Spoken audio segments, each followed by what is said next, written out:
Hello बच्चों, कैसे हैं आप सभी। होप करती हूँ सभी बहुत अच्छे होंगे और आपके एग्जाम्स की तैयारी हो चुकी होगी। हम इसमें इस वीडियो में देखने वाले हैं जल्दी जल्दी कि डाईएथिल ईथर बनाने की प्रयोगशाला विधि क्या है, क्योंकि कई बार ये पूछ चुका है और पूछ जाने के चांसेस है। तो डाईएथिल ईथर बनाने के लिए प्रयोगशाला विधि के लिए ये देखो नामांकित चित्र है। इसमें हम लेते हैं एक आश्वन फ्लास्क, ठीक है। उस फ्लास्क में लेते हैं एथिल एल्कोहल और सांद्र H2SO4। क्या लेते हैं, हमें क्या बनाना है, डाईएथिल ईथर। उसके लिए एथिल एल्कोहल लेते हैं, डाईएथिल ईथर, तो एथिल एल्कोहल और H2SO4 ले लेते हैं, ठीक है। ये नीचे बालू उष्मक है जिसपे ये गर्म करते हैं। तो ये इस टाइप का एक स्टैंड लगाया है, इसमें एक उष्मक लगा दिया है और उसके ऊपर हमने एक फ्लास्क रख दिया है। उस फ्लास्क में एथिल एल्कोहल और H2SO4 डाला है, ठीक है। इसमें एक थर्मामीटर लगा दिया गया है जिससे हम टेम्परेचर नोट करते रहें कि कितना टेम्परेचर है, ठीक है। और एथिल एल्कोहल जो है वो इस नली से डाल रहे हैं हम लोग, ठीक है। ये जो नली है यहाँ से एथिल एल्कोहल ये जो देखो इसमें है और ये डल रहा है, ठीक है। तो ये पूरा ये फ्लास्क तक का हो गया। अब इसके आगे का क्या सिस्टम है, इसके आगे का सिस्टम ये है कि जब यहाँ पे ये आश्रित होता है तो यहाँ से होते हुए ये नली में से होते हुए और ये संघनित्र यहाँ पे लगा हुआ है, ठीक है। क्या है, संघनित्र लगा हुआ है। तो इससे होते हुए ये ग्राही पात्र में इकट्ठा हो जाता है, जहाँ पे जो बीकर हमने रखा है, बीकर रखा है उसके आगे ये पूरे बर्फ में ये बीकर रखा है ताकि ये जो गर्म है वो ठंडा हो जाए, हमें एक ठंडा विलयन प्राप्त हो, ठीक है। अब देख लेते हैं इसको विधि में आप लिखेंगे क्या। तो सबसे पहले गोल पेंदी के फ्लास्क में, आसवन फ्लास्क में हमने क्या लिया, एथिल अल्कोहल और H2SO4 मतलब सांद्र सल्फ्यूरिक अम्ल लिया। अब उसके मिश्रण को 2:1 में लेते हैं, मतलब 2 एथिल अल्कोहल 1 क्या है सल्फ्यूरिक अम्ल H2SO4 के अनुपात में लेकर बालू उष्मक देखा हमने, बालू उष्मक की सहायता से गर्म करते हैं।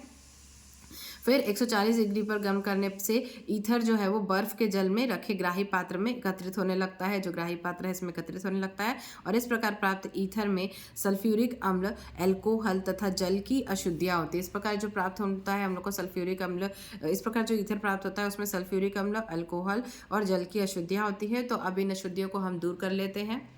तो उन अशुद्धियों को दूर करने के लिए क्या होगा, करने के लिए कास्टिक सोडा का विलयन तथा CaCl2 के विलयन का प्रयोग करते हैं शुद्ध करने के लिए, ठीक है। फिर प्रयोगशाला विधि इसकी क्या कहती है, प्रयोगशाला में एथिल अल्कोहल व सांद्र मतलब H2SO4 को 140 डिग्री तक गर्म करने से डाईएथिल ईथर प्राप्त होता है। कैसे, देखो C2H5OH हमने एथिल अल्कोहल ले लिया प्लस H2SO4 भी ले लिया, फिर इसको 100 से 110 डिग्री पे गर्म करते हैं तो C2H5, फिर H यहाँ से एक H निकल के ये H2O बन के निकल जाएगा, एक H बचेगा यहाँ पे तो HSO4 हो जाएगा, ठीक है। C2H5 HSO4 ethyl hydrogen sulphate, ठीक है। फिर यहाँ पे देखो C2H5 HSO4 ये जो हमारा बना है, इसमें फिर से अभिक्रिया जब कराते हैं C2H5OH की एथिल अल्कोहल की 140 डिग्री सेंटीग्रेड पे, तो C2H5O C2H5 हमारा डाईएथिल ईथर मिल जाता है हमें और H2SO4 अलग हो जाता है। ये अब इसके कुछ रासायनिक गुण भी कभी कभी पूछ लेता है।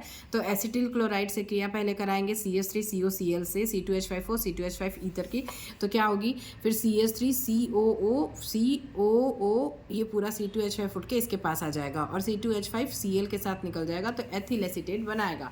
और जब इसका जल अपघटन कराते हैं तो क्या होता है, H2O से जब क्रिया कराएंगे तो C2H5O एक H यहाँ से निकल के इसके साथ जुड़ जाएगा, OH हो जाएगा।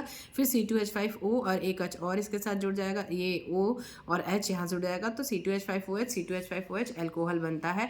ध्यान रखिएगा कभी कभी क्रिया करने के लिए भी ऐसे पूछ लेता है 2 नंबर में। गर्म HI के साथ क्रिया करेंगे तो HI के साथ क्रिया कराएंगे तो C2H5I और H2O बन के निकल जाएगा, एथिल आयोडाइड बनता है, ठीक है। तो आई होप कि वीडियो आप लोगों को समझ में आया होगा। वीडियो अच्छी लगी होगी तो वीडियो को लाइक कीजिएगा, शेयर कीजिएगा, चैनल पर नए हैं तो चैनल को सब्सक्राइब जरूर कर लीजिएगा। Thank you, thanks for watching.